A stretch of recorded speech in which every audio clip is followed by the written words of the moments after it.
Guys, welcome to silver screen 2.0।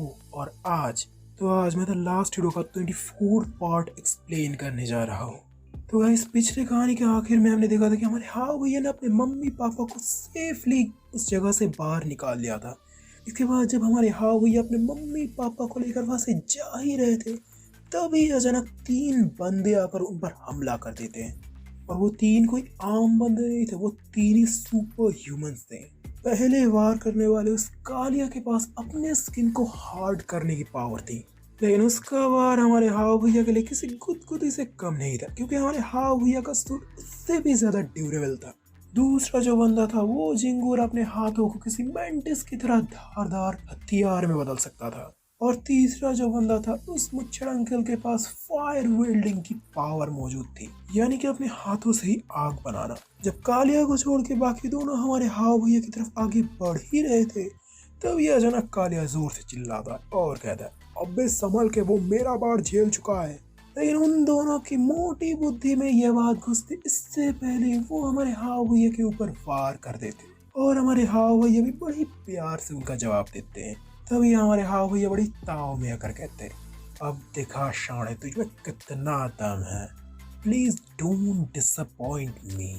असल में हमारे हाव भैया अपने सूट के ड्यूरेबिलिटी को चेक करना चाहते थे, इसलिए वो ऐसा कह रहे थे। जिसके अगले ही पल वो जिंगूर अचानक से हमारे हाव भैया पर वार कर देते हैं। हमारे हाव भैया उसे तुरंत ही रोक लेते हैं। जिसके अगले ही पल वो जिंगूर डायलॉग बाजी शुरू कर देता है, लेकिन हमारे हाव भैया उस पर बिल्कुल भी ध्यान नहीं देते और उसके थोबड़े पर एक लात दे मारते हैं। उनका रिएक्शन तो कुछ ऐसा था मानो कह रहा हो, अबे चल हट यहाँ से। इसके अगले ही पल वो कालिया फिर से हमारे हाव भैया पर अटैक कर देते। इस कालिया के वार से बचते ही हमारे हाव भैया पर फिर से आग से अटैक हो जाता है।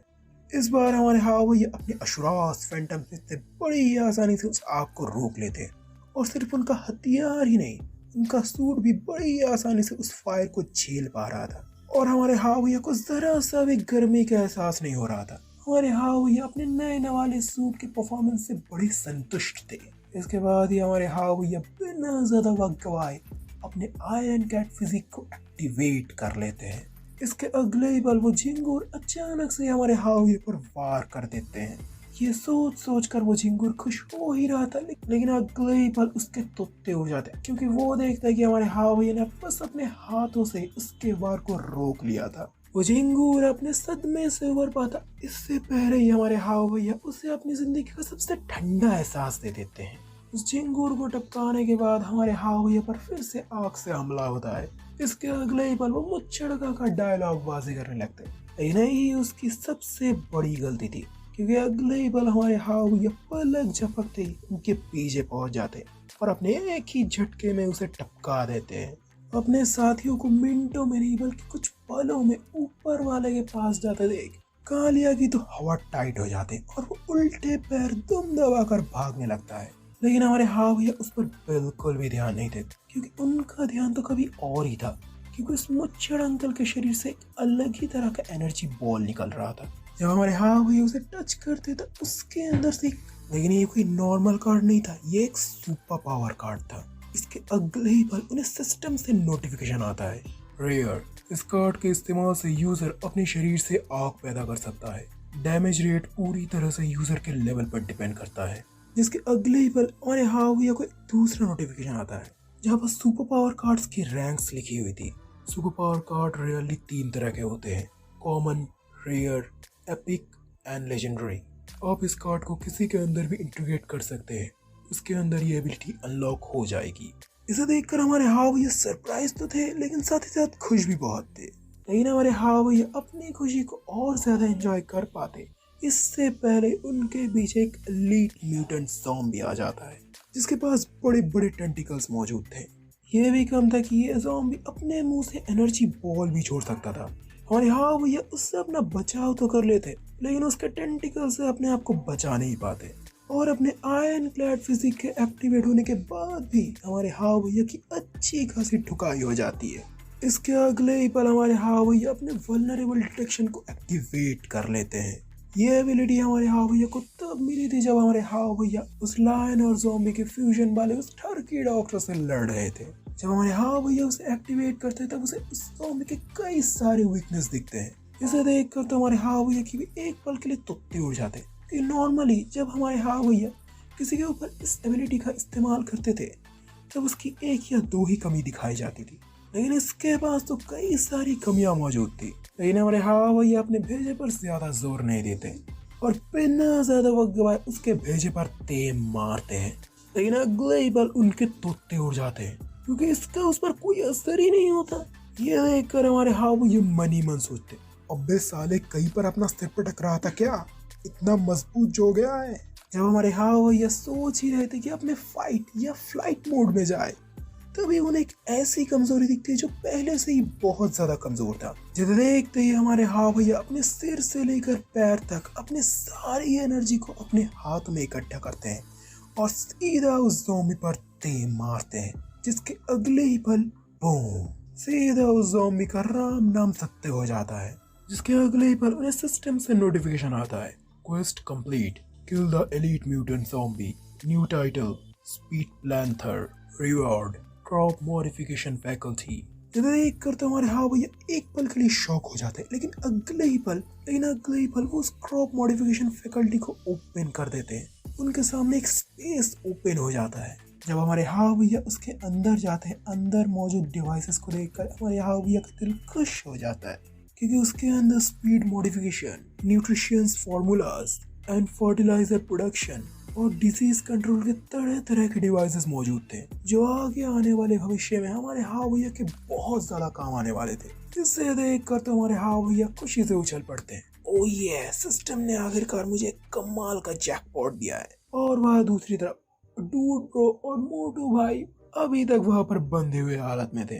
डूड प्रो कहता है, अबे मैंने अभी अभी एक ज़ॉम्बी की आवाज सुनी, हमें जितनी जल्दी हो सके यहाँ से कल्टी मार लेना चाहिए। तभी मोटू ब्रो कहते हैं, हाँ पता है, लेकिन हम यहाँ से कैसे निकलेंगे? मुझे तो अपने बॉस पर पूरा भरोसा है, तुम चिंता मत करो, बॉस हमें जरूर बचा लेंगे। लेकिन उन बेचारों को अब क्या पता कि उनके बॉस तो उनके बारे में पूरी तरह से भूल चुके थे। वहाँ पर दूसरी तरफ हमारे हाँ भैया सभी से मिलने जाते हैं। जब हमारे हाँ भैया को अपने मम्मी पापा देखते तब उनके मम्मी पापा उन्हें देखकर बहुत ही ज्यादा सेंटी हो जाते। मेरे लाल मेरे पीले, तो कितना दुगला हो गया रे। तभी हमारे हाँ भैया कहते हैं, फिकर नॉट मम्मी, मैं एकदम फिट एंड फाइन हूँ। पहले मुझे आप बताइए कि आप सभी लोगों के साथ इतना सब कुछ कैसे हो गया? तभी मम्मी जी कहने लगते हैं, हम तो अपने घर पर ही थे, लेकिन कुछ दिनों पहले हमें एक अनाउंसमेंट सुनाई दी जहाँ पर कुछ लोग कह रहे थे कि यहाँ पर एक शेल्टर मौजूद है जहाँ पर सभी सुरक्षित है।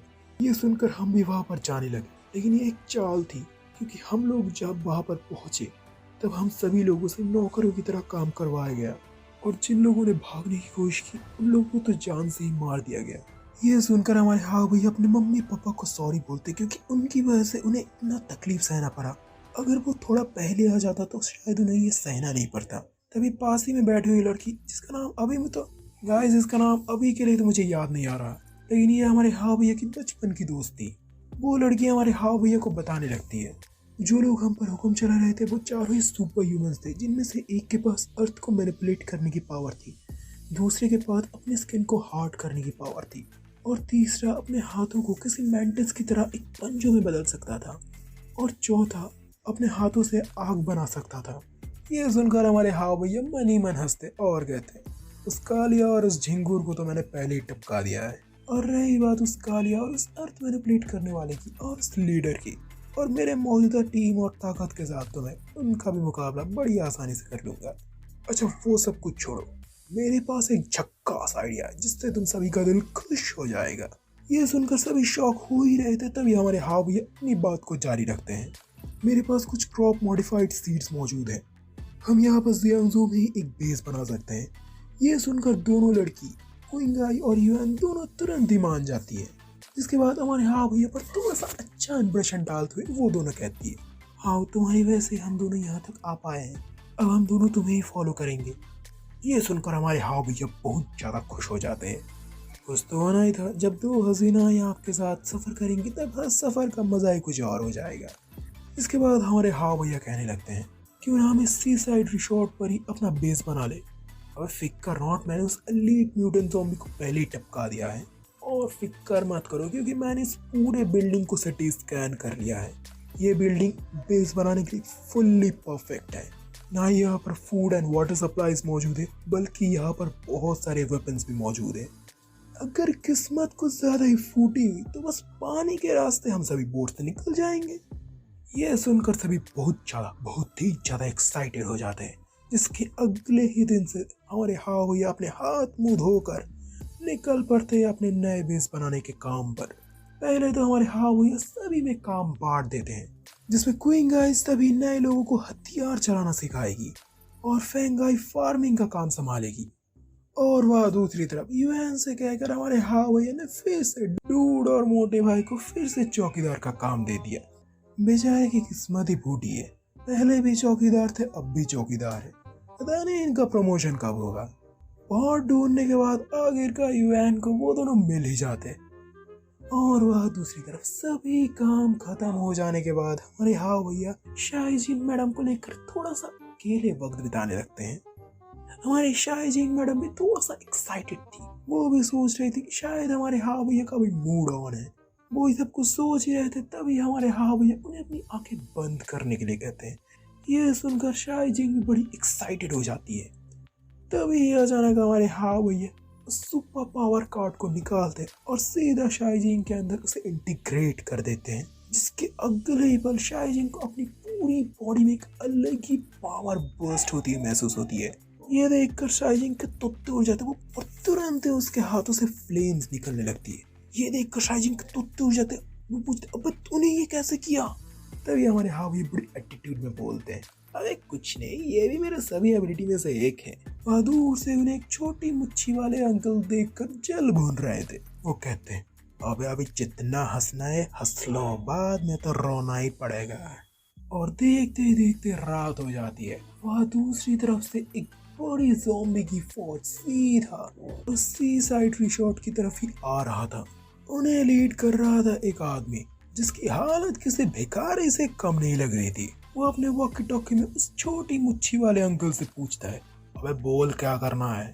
तभी वो मुच्छी अंकल कहते हैं, हमारे लोगों को उस म्यूटेंट एलिट ज़ॉम्बी ने भगा दिया था। वो ज़ॉम्बी अब मारा जा चुका है, लेकिन वो सी साइड रिसोर्ट अभी किसी और के कब्जे में है। हमें जितनी जल्दी हो सके उसे दोबारा कब्जा करना होगा। ये सुनकर वो भिखारी जैसा दिखने वाला आदमी हाँ में जवाब देता है, लेकिन अंदर ही अंदर उसकी हवा फुस हो चुकी थी, क्योंकि उसे बहुत ही अच्छे से पता था कि वो एलीट म्यूटेंट ज़ॉम्बी कितना ज़्यादा ताकतवर है। अगर उसे किसी ने जान से मार दिया, इसका मतलब वो बहुत ही ताकतवर है, वो कोई लल्लू पल्लू नहीं है। यही सोचकर उस भिखारी की पैंट ढीली हो जाती है। वह दूसरी तरफ हमारे हाँ भैया अपने क्रॉप मॉडिफिकेशन फैकल्टी में स्टैट पोर्शन बना रहे थे, जिससे हमारे हाँ भैया ज्यादा संतुष्ट नहीं थे, क्योंकि ये स्टैट पोर्शन सिर्फ और सिर्फ 10 मिनट के लिए कार होगा। गाइस, इसी के साथ इस कहानी की एंडिंग हो जाती है। अगला एपिसोड मैं बहुत जल्दी लेके आऊंगा, तब तक आप देखते रहिए मेरी इस कहानी को, क्योंकि अगले एपिसोड में सभी के उड़ने वाले होश, क्योंकि सभी देखने वाले हैं शाहीजीन का नया जोश। गाइस, इसी के साथ ही साथ मैंने एक और कहानी भी एक्सप्लेन किया, जिसका नाम है द अनपैरेलल एंशिएंट लॉर्ड। आप उसे भी चेकआउट जरूर कीजिएगा, link in the description. And at last